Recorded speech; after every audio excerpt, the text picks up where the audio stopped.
Hello, everyone, and welcome to today's webinar, Beyond the Basics, Advanced Bank Account Verification Strategies for Accounts Payable Professionals.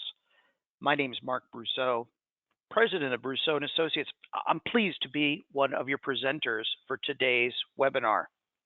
Today, I'm joined by Phil Binko, Chief Executive Officer of Vendor Info, the sponsor of today's webinar.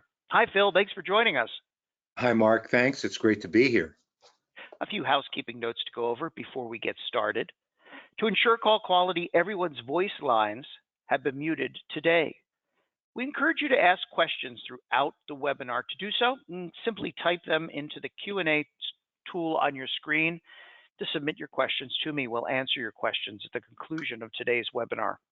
And finally, an on-demand recording of today's webinar will be made available to all of you within the next few business days. We encourage you to share it with your peers and coworkers. Today, the risk of payment fraud is at an all-time high. There's lots of reasons for that, as we'll discuss, but the fact is that one of the biggest vulnerabilities in many organizations is the way that we go about verifying bank account details and changes to bank account details.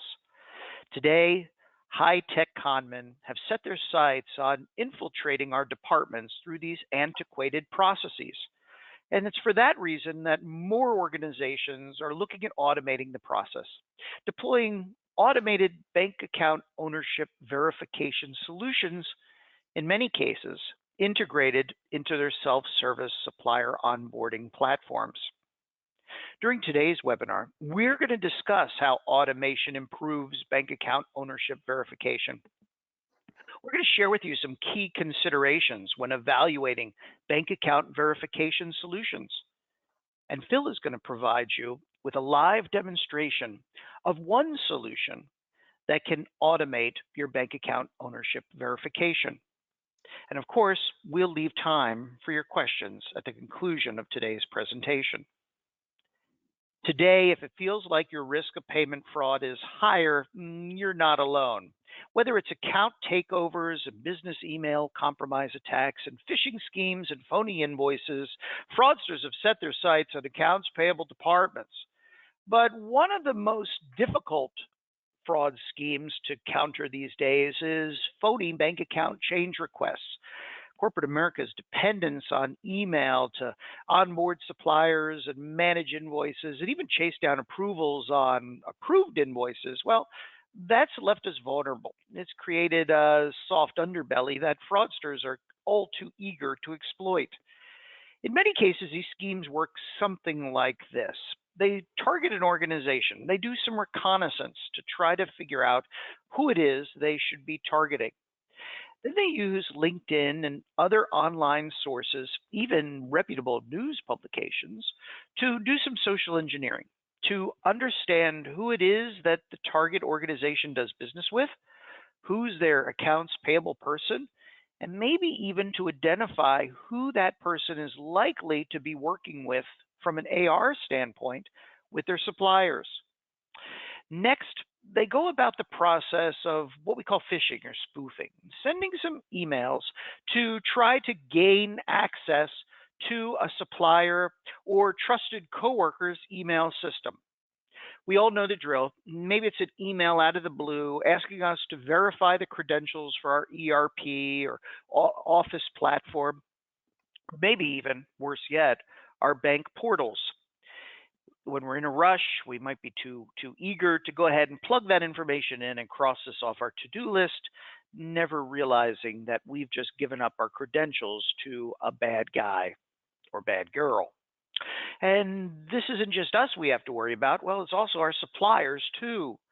In some cases, they can gain access through malicious downloads or software embedded in malicious downloads or links. Once they're inside an email system and they have the ability to spoof the legitimate party, well, now they submit a fraudulent request to change bank account details. Perhaps you've received them. Urgent. This needs to be done at once. Oftentimes, it comes from a CFO or other C-level executive, maybe even from a reputable supplier. And oftentimes the language is convincing. Remember, these fraudsters will have infiltrated your supplier's email or even your coworker's email. So they know the types of things you talk about, the language you use between one another. And they can be awfully convincing. And once you've made that change and initiated that payment, as soon as it hits the account, it seemingly is swept away to a far off bank account. These schemes are hard to detect and in many cases, even harder to recover from. It's for this reason that more and more organizations are integrating automated bank account ownership verification into their AP processes. I know a lot of you are probably using things like penny tests or emails or phone calls or maybe even requesting information from a requester, such as tell me the information on the last invoice that you submitted. But the problem with a lot of these outdated approaches to verifying bank account ownership is that they have holes. Take those penny tests, for instance, one of the most popular ways to verify bank account ownership. Well, if your supplier's been hacked and the bad actor has access to their email, guess what? They could go ahead and approve that penny test. I probably don't have to tell you that email is going to be wide open for fraudsters as well. And now we're seeing fraudsters using things like artificial intelligence to be able to mimic the voice of trusted parties such as suppliers or coworkers so that even phone verification isn't foolproof. And let's face it, it's not even easy getting somebody on the phone these days.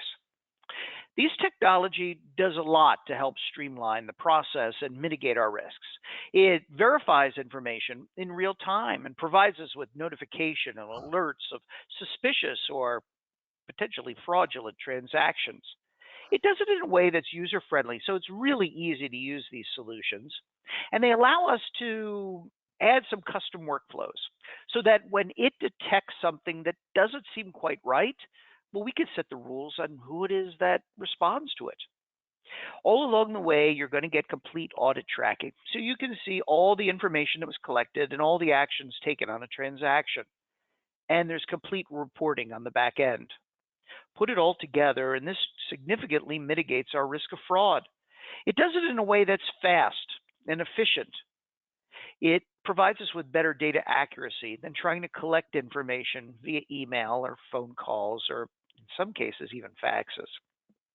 What's more, those workflows we discussed, well, that's going to ensure that you have consistent and standardized processes. There's no room for corner cutting when you have digital workflows. And these solutions are adaptable. Remember, the fraudsters these days are sophisticated.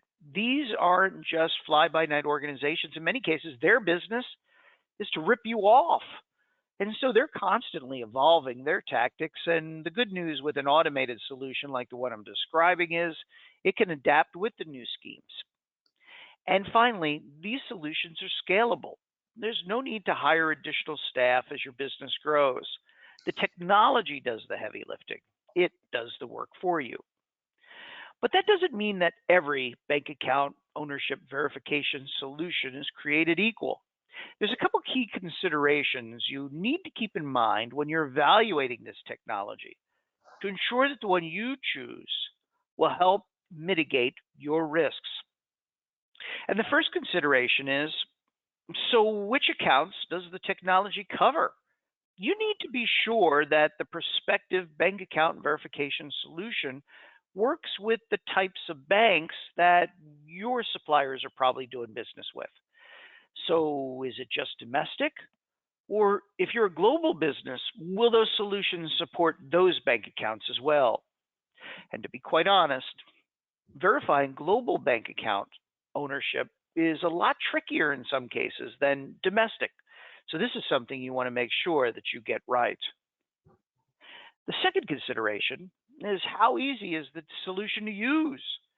You want to ask a prospective vendor, so tell me, how is the vendor bank data collected? And what vendor bank data is collected? And then how hard is it for me to review the information? Is it intuitive? Will things be presented in a plain way that I can make informed and speedy decisions? What information am I getting back from the solution? Will this provide me with all of the details I need to make that good decision? And you also want to make sure that the solution is tracking all verifications. We don't want any second guessing at the back end of this. Remember, fraudsters are very sophisticated and they're counting on things slipping through the cracks. So you want to make sure you have auditing of all of the information that is checked. Third is you want to understand how it is that the bank account verification solution matches information in bank account fields. It's one thing to say, yeah, these bank account match or this bank account's open, but what you want to do is make sure that all of the information lines up so you can be confident that this is a legitimate bank account. So I want you to look for a solution that can match routing numbers and account numbers.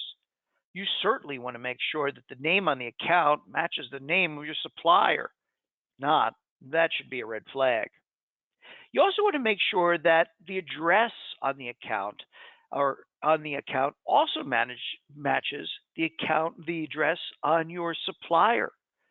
For instance, if your supplier is based in Texas, you want to make darn well sure that this solution is going to flag a bank account that's located in Eastern Europe. You also want to understand whether any of the bank account information is old, whether that bank account is still open, and whether there's any invoice information that's available. You want to be able to match all of this information to give you the highest level of assurance that the bank account is legitimate. Next, you need to understand exactly how the solution is configured. And by that, I mean you want to understand how it's deployed in your organization. Is this an automated standalone solution? Or is it an automated solution that can integrate into, say, a self-service supplier portal, which is already providing you with workflows for onboarding suppliers? Or is the solution integrated into perhaps your accounts payable solution? Or is this a standalone manual process, which is probably the last thing your organization needs? Be sure to ask these questions up front. You also want to make sure that if you need the solution to integrate with any downstream systems, such as your ERP, that you ask those questions up front, not after you've signed a contract. The fifth consideration is the glass half empty kind of things. So what happens when there's something that turns up that's not so good? How are those not founds handled? What level of detail is provided? And what if some of the information matches, but some of the information doesn't match? Some solutions provide you with what I call a stoplight. Green means all clear, go. Yellow means, well, some of the information's right, but some doesn't line up. Somebody should take a look at this. And red means we're pretty certain that this is not a legitimate account. What you want to do is be able to configure your workflows or business rules for viewing those results that require review. And you want to make sure that that's easy for your staff to do so that you're not always dependent on going back to the vendor and paying professional services charges in order to reconfigure those workflows. This is an important consideration when evaluating solutions. And then the sixth consideration when evaluating bank account ownership solutions is to understand what other verifications are available. While the focus of today's webinar is on fraud, the fact is there's lots of other risks as well. You want to make sure that you're striving to have a holistic approach to streamlining your supplier onboarding and vendor master data management. So you probably want to ask prospective vendors, how do you handle things like TIN matching or OFAC checking or sanction screening or validations of other information that might be in the vendor file?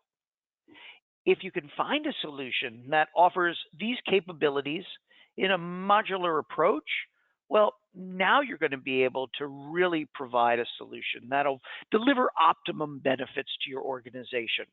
Not just reduce your chance of fraud risk, but also help ease your compliance burden as well as your operational strain. But don't take my word for it. Phil wants to show you a demonstration of one solution that can help you mitigate your risks of fraud. This is a bank account ownership verification solution built into Vendor Info's self-service portal. Phil? Thank you so much, Mark. And is my screen okay for everybody to see? Yeah, you might want to go ahead and blow it up, Phil. Okay, hold on. Let me move it. Let me move it to another place.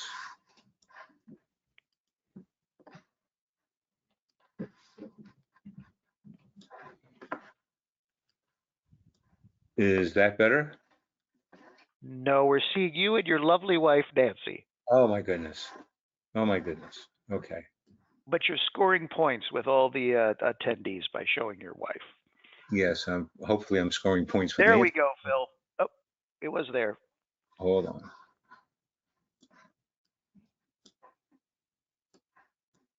Oops.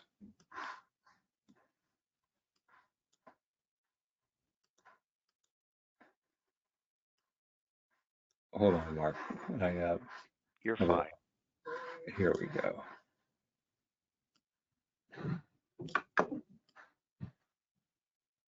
Perfect, Phil. Oh, almost perfect. There we go. Okay. All right. So thank you, everyone, and I apologize for that brief technical delay here. Let me just bring this up a little bit. There we go. So there's a couple of ways that you can configure this really great bank account verification tool, and it can be three ways really. One is vendor facing, another is internal facing, or you can have it both vendor and internal facing. So what happens is if it were just internal facing, then your staff could enter the bank account information, the type, the routing number, the account number. And I'm in the interest of time, I'm showing you the domestic version, but this also does international as well. And you would have the type, whether it's commercial or individual, the appropriate information that needs to be entered would be highlighted. It would be entered and then it would be submitted. If it was vendor facing, you can do a few more things. For example, if it is a bank account change, you can have the vendor put in not only the current, not only the new bank account information, but the current information as well. And another cool thing here is you can do a little vetting of the person filling out the form by asking them to add some information such as a current invoice number, or current invoice amount, or current invoice and current invoice date, to help validate that they actually are the right person. But they would fill out also the information here, and then they would and they would sign this and submit it, of course. You can also have them upload documents such as voided checks or bank letters as well for additional verification. And once they click on the submit button, cool thing happens is it's automatically verified in real time. This happens to be one of our accounts. I'll show you, Financial Operations Networks. And everything came out okay here. So we're going to click this and we'll see that green is good, yellow would be not so good, and red would be really not bad. But not only does it show either red, yellow, or green, but it also shows where a problem might lie. So there's 8 validation points here on the domestic side. Wells Fargo is the bank, and that's the routing number and the account number. And what this means is that This is actually a valid account. It's an open account at Wells Fargo. So if you were doing a penny test, for example, if you're doing those today or pre-note, then this eliminates the need to do that. Just to make sure that the bank account and the numbers that you have are valid. In addition, the system also validates on the company name that the bank has on file, or the individual name if it's an individual account, such as maybe an independent contractor. The street address, the city, the state, the zip code, and the TIN. And in this case, everything matches. And this one looks good. If there was, let me bring up a little bit better example here.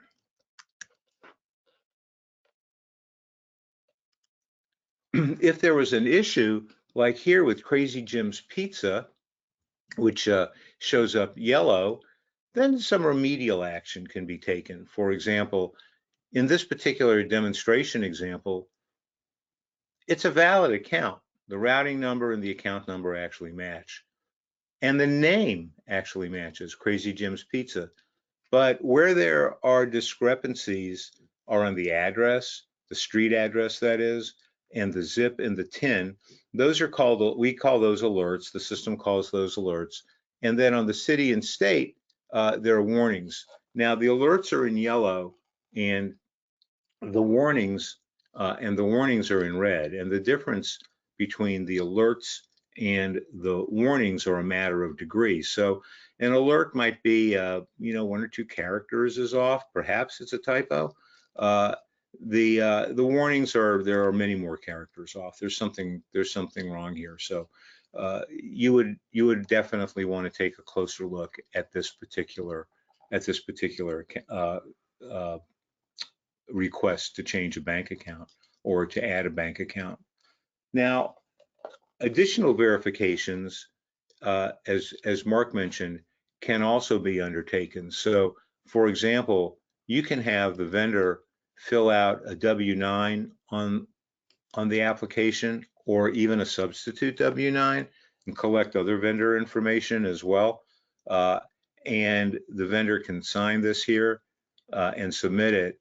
And when they do that, then when we go back to our review,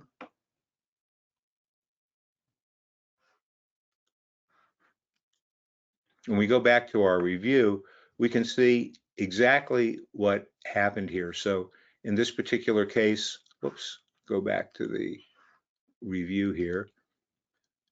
A TIN match was actually performed. An address match was performed. And like on the banking verifications, green is good. So everything here, this happens to be us as well. So everything here matches. We're not on the Death Master file because that's a list that was checked as well. The address matches. We're not on any sanctions lists, such as OFAC, UN, EU, UK.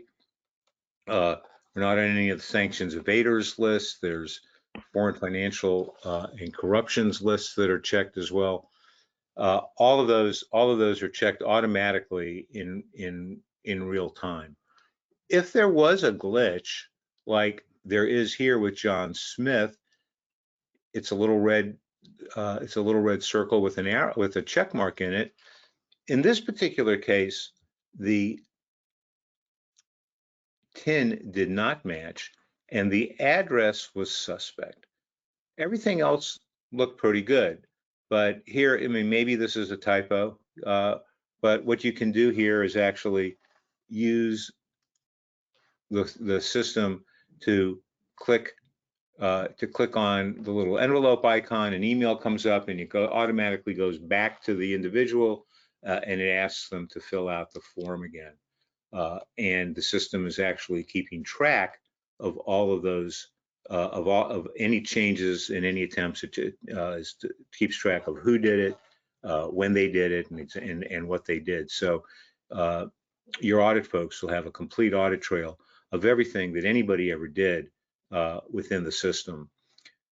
So to summarize here, what we're looking at is a way to have either an outward-facing tool for your vendors to submit information, or an inward-facing tool for your team to do it, or both.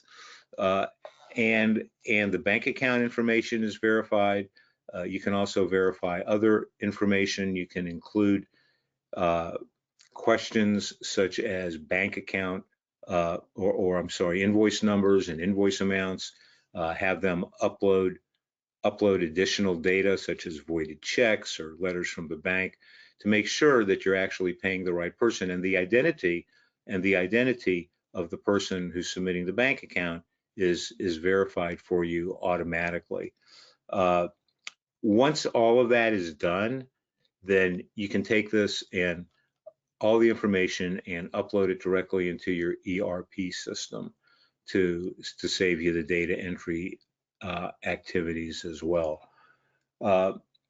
Mark, I think that gives us a pretty good high level and somewhat detailed look at this. If folks would like to contact us, or if they have some questions right now, we'd be happy to take those. And that brings us to the Q&A portion of this webinar. If you haven't already submitted your question for Phil, or if you've thought of another question for Phil, go ahead, use the Q&A tool on your screen to submit your question to me now. We'll answer as many questions as time allows. Phil, our first question up is from Anthony. He's wondered, so how do you do all these checks? Sure. So great question, Anthony. So the checks use various databases. For bank account verifications, we're using early warning system. We're using other sources globally to verify the bank account. For the IRS TIN matching, we're actually using going to the IRS site. The address uses the post office site. Death Master File uses IRS site. For sanctions checking, the system is using downloads every day, downloads from the various governmental agencies that issue the sanctions themselves, such as EU, UN, UK, the Treasury Department in the United States for OFAC. Verena wants to know, are there industry-specific validations that it can occur?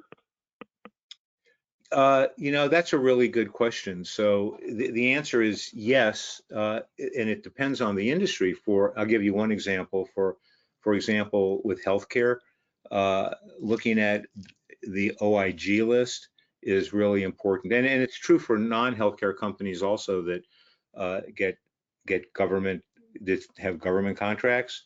So the OIG list is a list of companies that are that the government wants you to not do business with. So the system can check that as well. There are other industry specifics. We can certainly talk about yours if you'd like, and show you how that's done. Hang on one second. We have another question. Ron wants to know, what is the level of IT involvement required to integrate this platform into our ERP? It's minimal. It's minimal. There are a number of ways to integrate it. Just want to talk with you and your IT team, but usually our customers are telling us that it's just not a big deal at all. Yeah. Another question from an attendee. Hang on one second, Phil. My question tool blew up on me, Phil. Hang on one second. I know we have others. I apologize. Hang on one second. I apologize. Another attendee wants to know, does this support global bank accounts? It does. It does support a bank account pretty much anywhere in the world. Now I've got my questions going. Our attendee wants to know, has this been integrated with Coupa before? Thank you, Aurario, for your patience as I was getting your question up. Yes, we can give you examples of that as well. I'm not seeing any other questions, Phil. What other advice would you give to, or what would be the biggest piece of advice you'd give to folks who are considering automating their bank account verification? Which recommendation do you think stands out as being the most important, Phil? Yeah, I think, getting a system that is easy for your team and the vendors to work with is really key. Having one that minimizes the amount of effort that your team would need to put into it, is whether it's IT and getting it set up, which is minimal, or for this one, for vendor info anyway, or the actual day-to-day use. I think that's critical as well. Certainly do it. I think automating this is a way better way to go. It gets you ahead of the curve. It really eliminates a lot. It's trackable for one thing, and it eliminates a lot of manual work for both you and your vendors. I think integration with your systems is important as well. So there are a number of criteria. I think the number one is do it. These supplier, I mean the bad guys are just getting better at plying their trade, and this is just another way of implementing a tool that helps you certainly stay ahead of them and ward off any problems that could arise.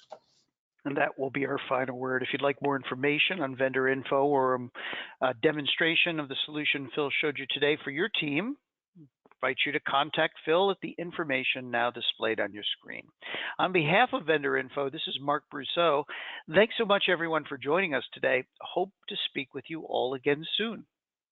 Thanks, Mark.